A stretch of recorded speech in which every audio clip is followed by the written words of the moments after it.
The final point I have here is the Ayurvedic treatment that I had here. I was thinking, it is a detox, and the detox requires the individual to go through an external intervention. It's not something I can do on my own.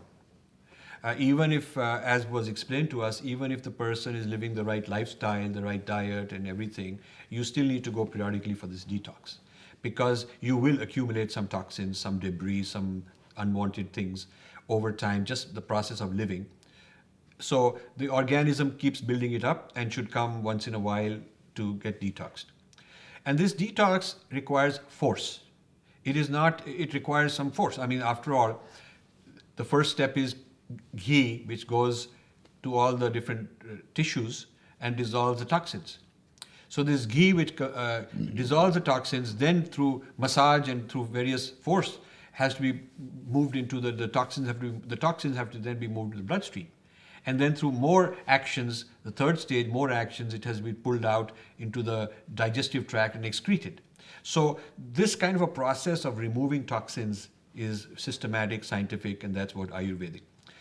So I think this idea that some gurus say that we should not provoke, we should not have encounters, we should not say something unpleasant.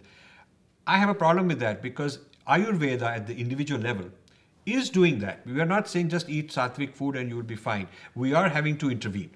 We are having to get involved and do some dirty work, literally dirty work, to keep the toxins out. So similarly at the collective level, a samaj, a society, a nation, a civilization also has toxins building up. They're collective toxins building up. And so these collective toxins need a kind of collective equivalent of Ayurveda. It's almost like we need societal panchakarma.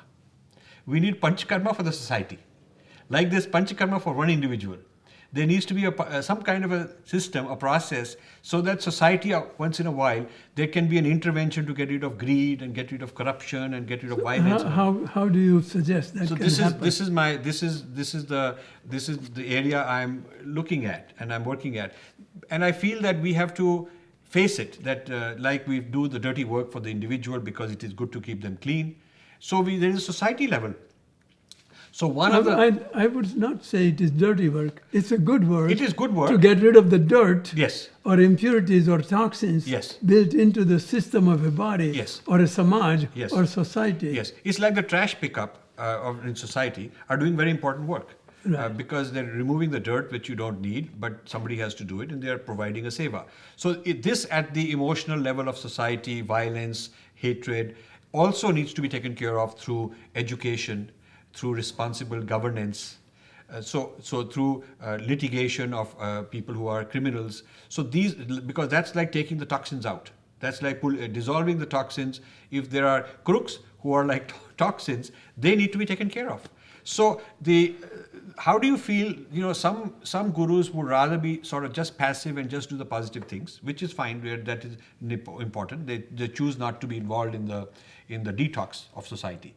But some leaders are needed who also are doing Raj Dharma, who are doing what... like Modi is doing. Like Modi is Prime doing. Minister Modi. You have to do it. Is doing because... Chanakya, the whole Artha Shastra, which is, and the Dharma Shastra. So these are social, political systems of governance for doing detox to society.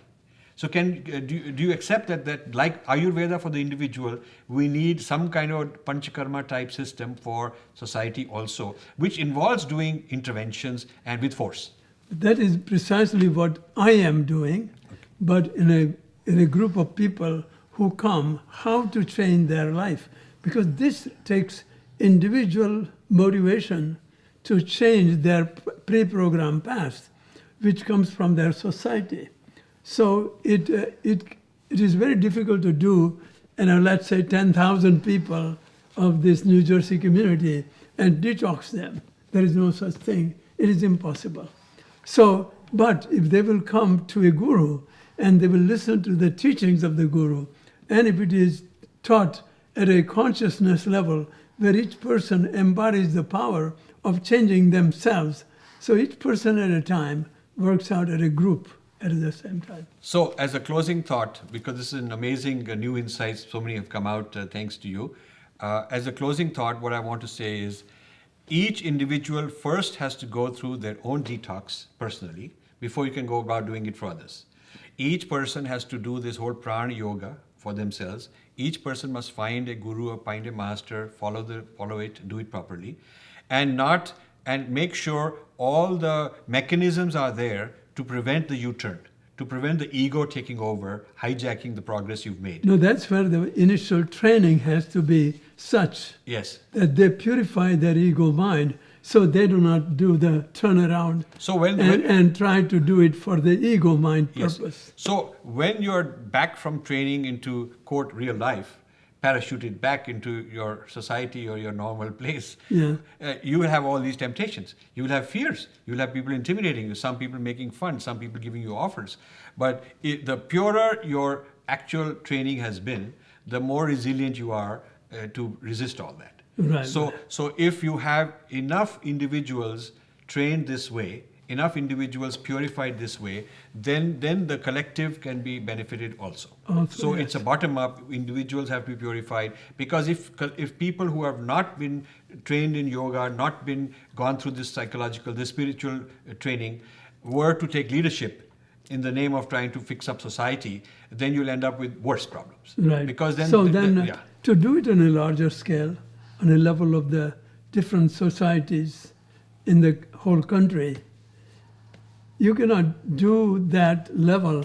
So that is why it has to be done at the level of each person who understands how this ego mind works against themselves.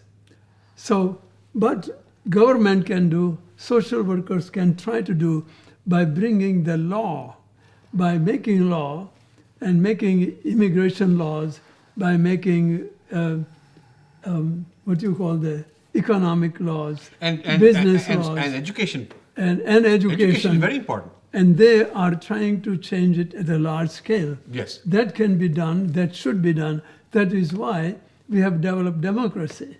Yes. An education system and the laws that help people to live in harmony with each other. So to use democracy for dharma and for yoga, you need enough good dharmic people and enough yogis. Exactly. Because it's by majority. So we have to get the majority of the people on this side. Exactly. Right now, in the US Congress, there is no yoga room.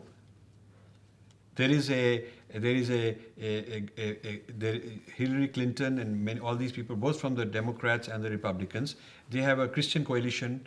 They have a prayer group, Bible prayer. There's a Bible study group in the US Congress and Senate, and they meet regularly and they have these prayer sessions and so on.